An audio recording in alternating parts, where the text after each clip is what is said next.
You're listening to Faith, Relationship, and Community Podcast, where we talk about all things faith, relationship, and community. My name is Noah. I'm the lead pastor of Morningside Lutheran Church. Today, I sit down with Dustin Cooper from Siouxland Sports Academy as we talk about the future of youth sports. You grew up here in Sioux City. Yeah. Yeah, and went to East Athlete. Yeah. So born and raised here in Sioux City in the Morningside area. Grew up on Palmetto Street. Went to Whittier Elementary School, which is now apartment complex. Yeah. I went to the old East Middle School on Morningside Avenue, which is now an apartment complex. You see a theme here. Is it the students graduating and then they need a place to live, and so let's build an apartment for them? I guess. But then it went to East High School. Was a multi-sport athlete. Was blessed to get a scholarship to go play college basketball at Morningside College at the time, now university. Yeah. And at Morningside, I went in when they were NCAA Division II school. They played in the North Central Conference. So I got to play North Dakota State, South Dakota State. So just an awesome conference, right? Yeah. I saw the transition to NAI, GPAC, actually, a trivia question here. Their first GPAC championship was 2005, and that was my senior year. Oh, really? So it was our first year. Cool. Our first year in the GPAC men's basketball. We got picked 11th last, and we ended up winning it. No way. So, yeah, that was awesome. That's something to be proud of. Yeah, kind of a cool Still story, got that right? trophy on. But so I remind all the new guys, the young guys there, that hey, see the trophy all the way in the back of that. That's where it started. Yeah, that's where it started. Yeah. But yeah, and then met my now wife when I was 15 years old. She's from East as well. She was a senior. I was a sophomore. She was a dancer, and she graduated from Morningside as well, and went to law school at University of South Dakota. And kind of when we both graduated, we decided that we wanted to get out of Sioux City. So we moved as far as we could afford, and that took us to Phoenix metro area. We lived in Gilbert, Arizona. I was an educator. I was a high school English teacher there for 8 out of the 10 years. I was a head varsity basketball coach there. I ran the Arizona Basketball Coaches Association, and my wife was an attorney with Maricopa County for 10 years. Had 3 kids while we were there, and decided, man, it would be nice to have some help. So moved back come back home. Yep, moved back to the Midwest, and you missed the winters.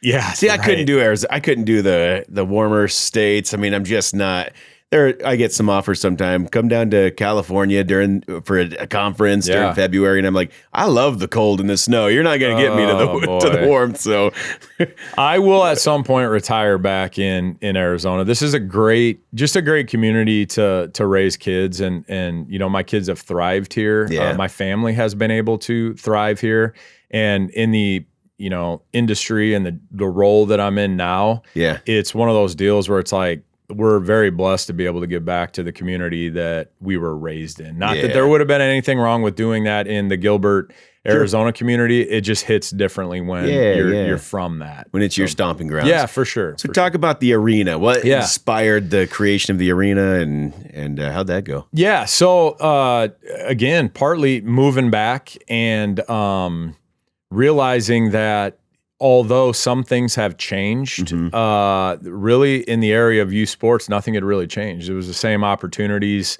for my kids that were there when I was growing up, and some of that is okay, but some of it was not. Coming from a big market like Phoenix, there's ample opportunity for youth by way of youth sports and performing arts. We have dancers in my family, and I just had a conversation with a couple of my buddies actually at Who Hot. We were sitting down for lunch, and one of my partners asked, hey, you getting out of here and seeing how other big markets do it, what's something that we could do differently? At the time, we all had small kids, so we were invested. Sure. And I said, we need a youth sports facility so badly, and we need training opportunities, camp opportunities, different league and tournament opportunities. And really the rest is history. Myself, Jeff and Mike, who were the partners at the time, decided to dive into this with both feet. And since then, the arena and United Sports Academy, which was up in North Sioux City, have merged together to form the Siouxland Sports Academy. So they're merged today. Yeah, we're merged. Yep. Yeah. So we're a 501c3 not-for-profit that, our mission is threefold. We want to create opportunities for kids in our community, create jobs, and create economic impact. So that's what we strive to do every single day. I don't know if everybody knows it's 501c3. Is that new information, or just kind of a surprise to people that you? We started out both entities, United and the Arena, as for-profits for various reasons. And to be honest with you, I never really ever knew, coming from, I was a school teacher and I was a public servant for 10 years. I'd never really had dove into the private sector or even knew like really what the difference was between a for-profit and a not-for-profit. Well, now I definitely know the difference. Yeah, sure. So we started out as a for-profit, merged into a not-for-profit for various reasons. And if I'm keeping it real, which I always try to keep it real, one of the reasons we did that was there was a serious misconception for 3 to 4 years that, man, these guys are making all this money and, there's a line out the door and we have to pay $5 to get in the door and, they have to be lining their pockets. That just wasn't the case. I mean, our financial backers in this were losing crazy money every single year. So one reason that we decided to go not-for-profit, was we needed to raise some money and we needed to get people behind this mission. But two, as a not-for-profit, your financials become public. People can see. So I thought that was important. We need to be very transparent with what it is that we are doing and the road that we are walking down. We're not getting rich doing this. This very much is something that we just feel is the right thing that was needed to happen in our community. Unfortunately, it takes money to be able to do that. So we have to charge to get in the door. We have to sell concessions. We have to do things to be able to accomplish our mission, which is opportunity for kids, create jobs, and economic impact. So you got property to maintain. You got staff. You've got directors, all sorts of it. Yeah, for sure. So in order for us to keep growing, again, I would love for everything to be free, like everybody else. That's just not the way that the world works. We need to be able to generate revenue to be able to accomplish our mission. So it kind of and to feed your family. Yeah, I mean, that's we do what we do. We're passionate about what we do, but it's good to be able to. And this is another podcast that I would love to come on and talk to you about this. I don't know where and maybe I'm alone in this, but I don't know where it became taboo or negative for people to be successful and for people to maybe make money. Right. That's America. That's the beautiful thing about America is, listen, I get up really early in the morning and this is what I think about and I grind at it every single day. And I go to bed really, really late and I'm still thinking about it and grinding on this. And, I came from a family that if you work hard, then you should be rewarded and there should be fruits of your labor. For SSA, if we, at the end of the year, are able to, God forbid, make some money, I'm creating another position. We need to hire like crazy right now. We're just not able to. Which gives another person an opportunity to do what they love, what they're passionate about. The Lord has designed us in different ways, and that's a way He's providing for us, is to be able to use our gifts, our passions for His cause and what He's doing. So, okay, you guys made a big decision more recently about Sunday mornings and closing down shop for Sunday mornings. Talk about that.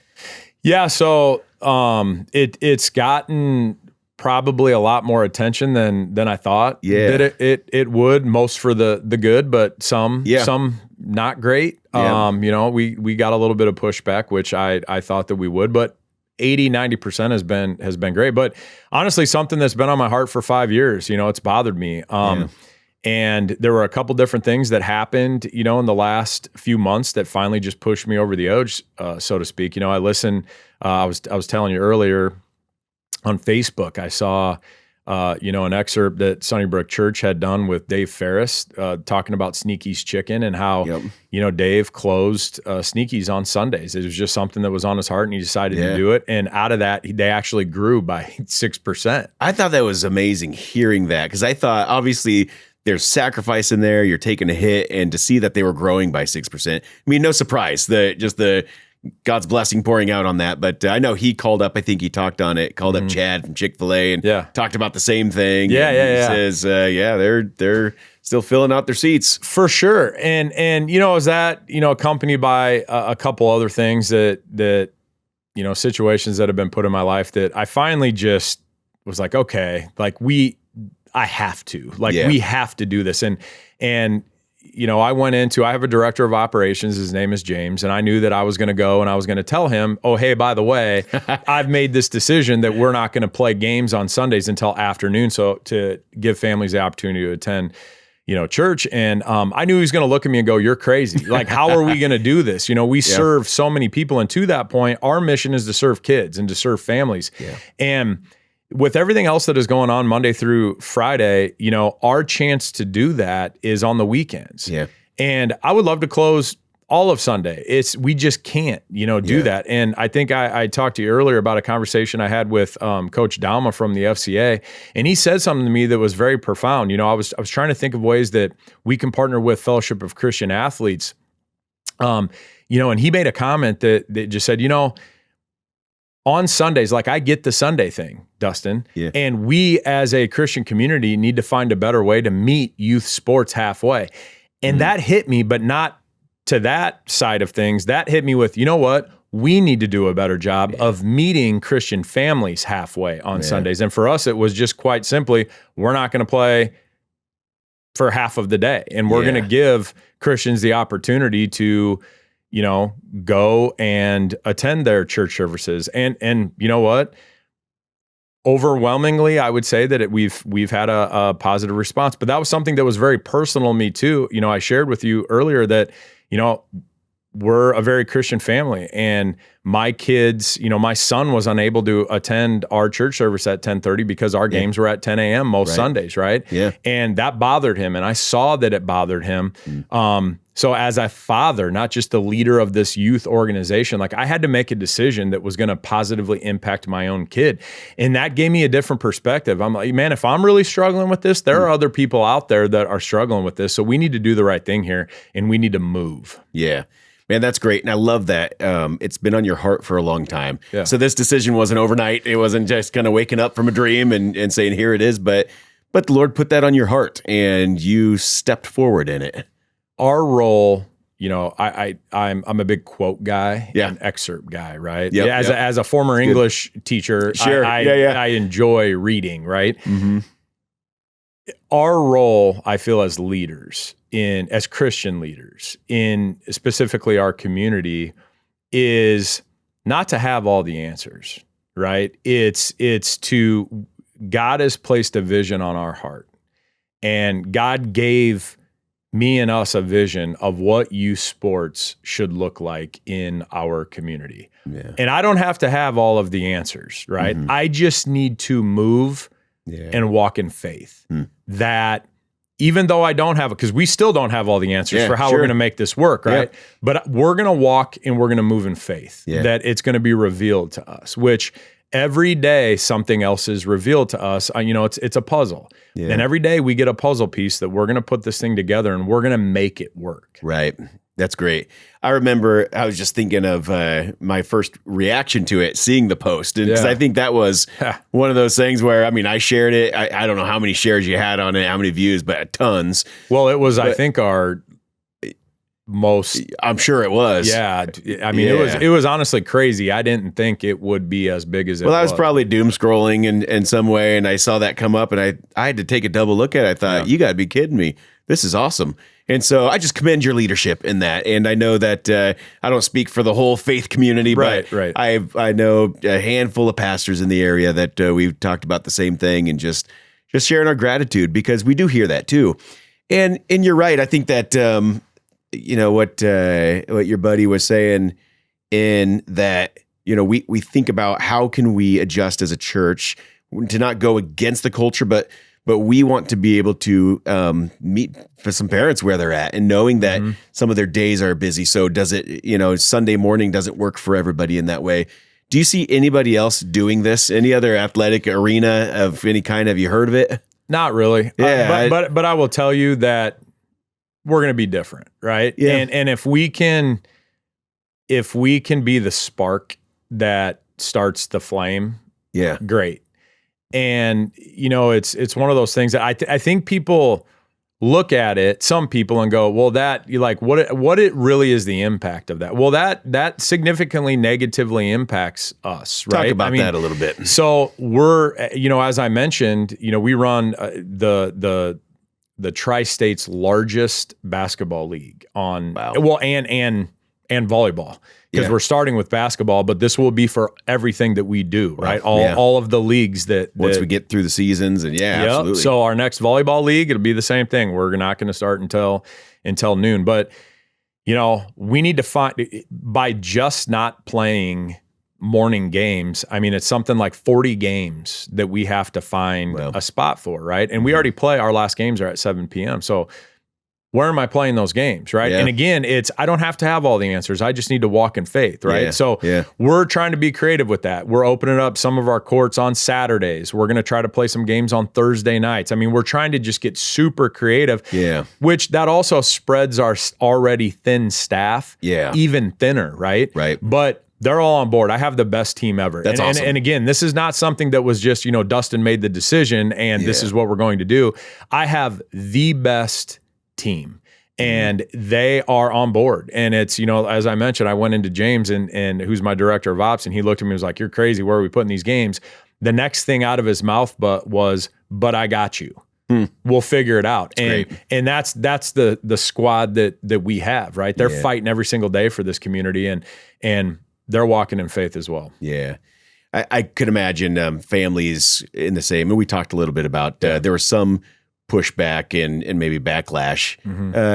Talk about that, maybe how that's affected some families, and what is your word to families that are maybe upset about the opportunity on Sunday mornings that they don't have? Yeah, so I think that everybody's voice is valid, and part of the decision was also that I had heard from enough families that were struggling with this that we need to let the community know we're listening. And we are listening, and it's not our way or the highway. We want to do what has the greatest positive impact on our community.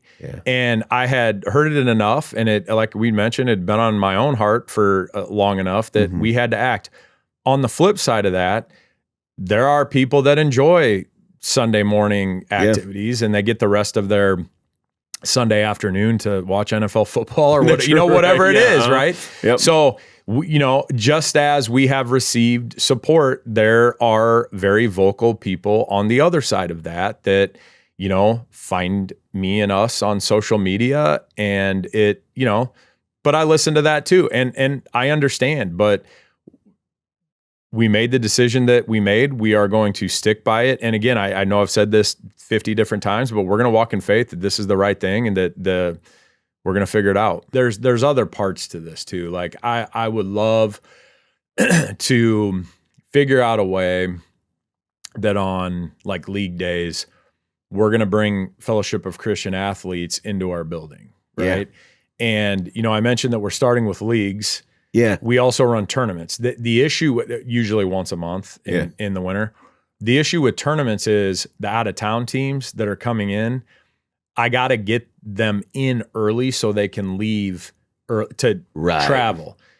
So during our tournaments, how do we embrace the Christian community? Well, I'm going to bring in FCA, and we're going to start doing morning coaches Bible studies on those mornings. And also maybe there's an opportunity to bring the out-of-town teams in and just have pastors in our community pray over the athletes prior to the tournament, We'd love to be part of that. 100%. We were even talking about, until you shut it down on Sunday mornings, we were talking about getting our people going over there on Sunday morning and throwing a devotional, which is great. But that can happen anytime during, whether it's during the week and the evenings, because people still, I think, have a hard time prioritizing Sunday morning as it is. But this, as great of a step forward as it is, there's still a lot of people to connect with in the sports world. And my hope, youth sports is something like a, I don't even know what the figure is anyway, $26 billion industry, right? Man, I would love to get some of that, right? It's like, I don't know where that number comes from. Right, it's like, whoa. Betting is probably much more than that. What I hear is tons of people.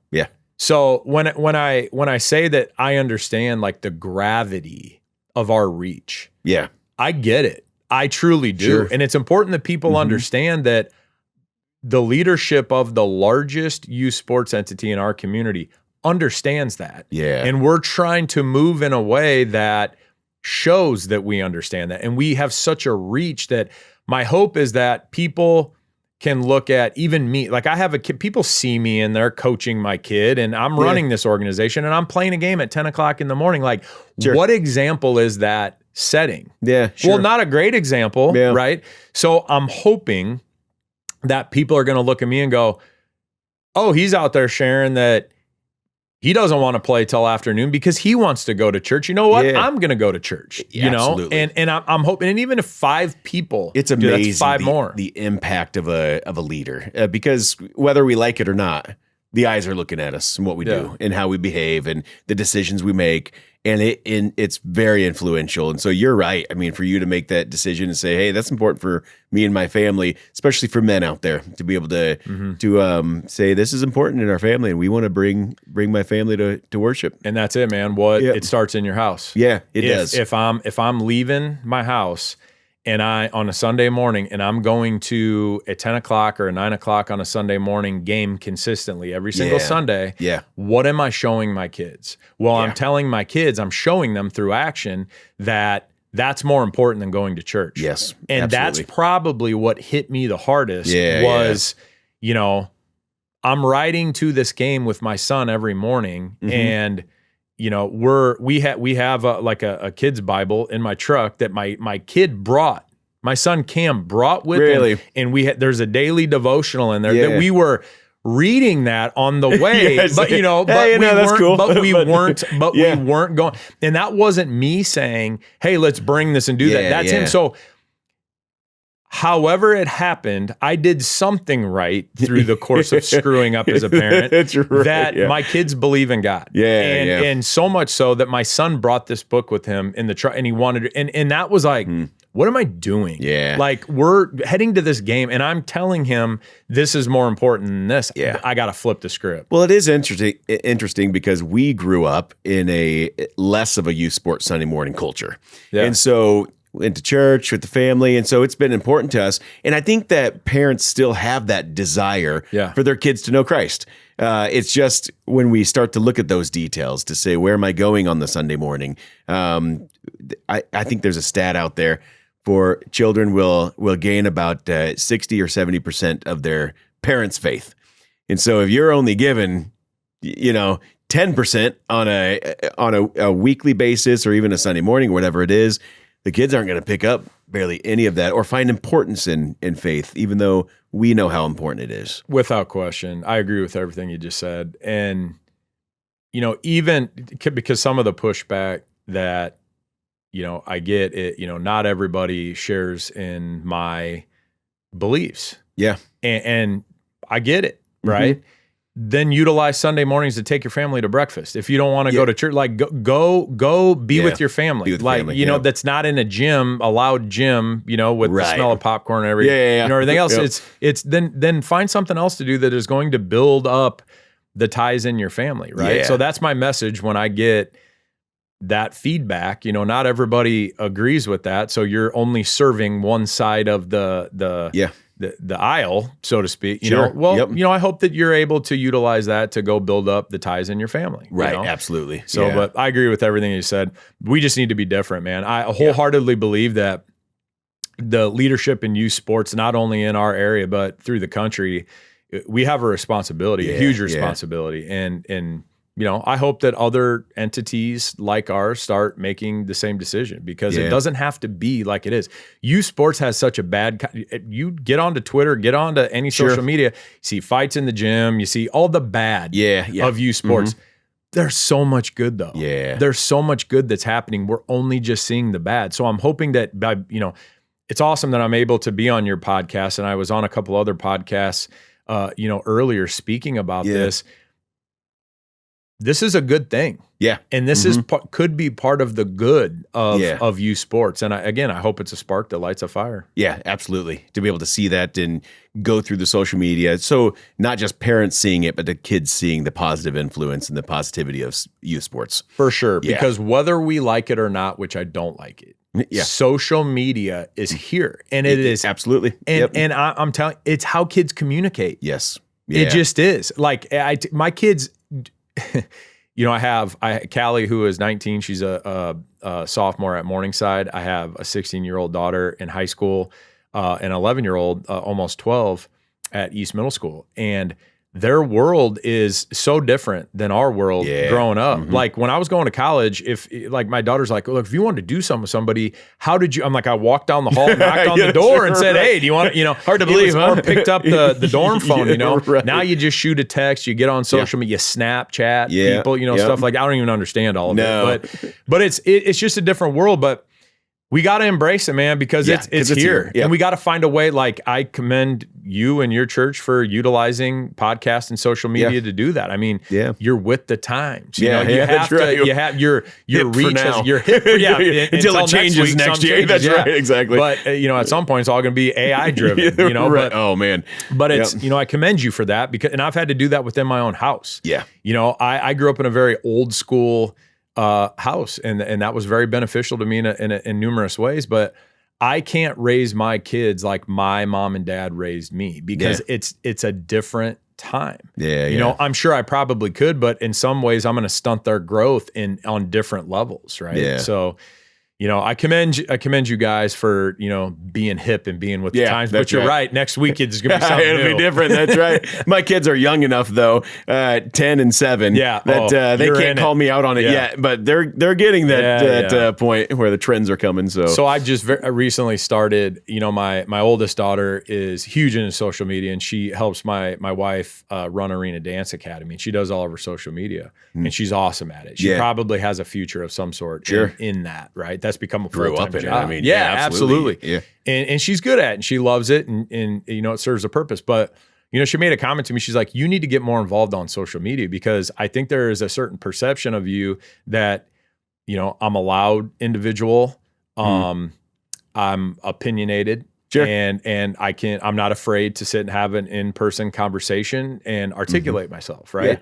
Yeah. To some, that's intimidating. And to some, that's not approachable. And to some, that, whatever it is, she's like, you need to like humanize yourself. You need to, you're not a cyborg robot that. So I've started to, post pictures and videos and things on my story on Facebook, like to humanize me. Like, here are my kids. Here's my wife. We enjoy travel. We, I'm not just, the leader of this organization that is, black and white. There is some gray in there. Sure. And this is who I am. It's important for people to see leaders real. And I'm people know my good, bad, and ugly from the pulpit. Share it that I'm not perfect, but here we are. We're in this together. With that. Yeah. But that is vulnerability. Yeah. And I think being vulnerable is powerful. Yeah, and very attractive in a way of people can put down any guard that they might have, and they can relate to you. Yeah, absolutely. Absolutely. Yeah. And that's kudos to you, man. That's awesome. And I think that's why your leadership is so effective. And another question that I had to that was, were you a little bit naive coming into this 6 years ago? Oh yeah, I was like hugely naive, right? Like had no idea. Coming as a lead pastor, I feel the same way. Yeah, right. Yeah. I mean, there's probably a lot of parallels, but I made the comment on another podcast. I think naivete is actually a superpower, because I think that if and I read that in a book, right? That's not mine. Right, yeah. I stole that from somebody, but I think naivete is a superpower, because I think that if people knew all of the challenges that were in front of them based on a decision that they had made. Oof. Again, they wouldn't do it. No. 95% of people would not do it. So again, if I would have known the challenges and the heartaches and just et cetera, that the last 6 years were going to bring when I made the decision to leap, I don't know that I would have done it. No. We would hide under rocks without question, and then hope that something would change or get better. But for sure, yeah, absolutely. But again, that's back to your job, man, is just to walk in faith. It's not to have all the answers or know everything. It's just it's just to walk having the faith, knowing it's going to be all right. And you've had huge support, and continue to hear that support. I appreciate you being on and talking about all this, and we commend you. We pray for you. How can we pray for you guys as a church, as a community of faith, and those who are listening? Yeah, really appreciate the opportunity to come in and speak to you, and appreciate what you and your leadership team are doing with the Christian community. Yeah. I think that the biggest thing that people can do is just pray for us and to lead well. Yeah. And I know what has been given to us. Yeah. I know the gravity of our leadership and the gravity of the decisions that have been placed in our lap. I understand that. Yeah. And I guess just, I ask for a prayer for our leadership team to continue to have the guts and the fortitude to be able to make decisions that are beneficial to the community, even if maybe sometimes they're not the most popular. Sure. So I guess that would be the prayer, right? That's good. And it's leadership is hard, as you know. Yeah. And it's sometimes you have to be the person that has to make those decisions that aren't always popular, but maybe is what's best in the long run. Well, you've made a huge first step, and in our prayers that arenas follow suit, not just here in this community, but throughout the state of Iowa, throughout the nation, and may you lead the way. That's awesome. Well, I appreciate you, man. Thanks for being on, Dustin. Appreciate it. Thanks for listening today to our Faith, Relationship, and Community podcast. For more episodes, check out our website, morningsidelutheran.com, or on our social media platforms. We appreciate you joining. God bless.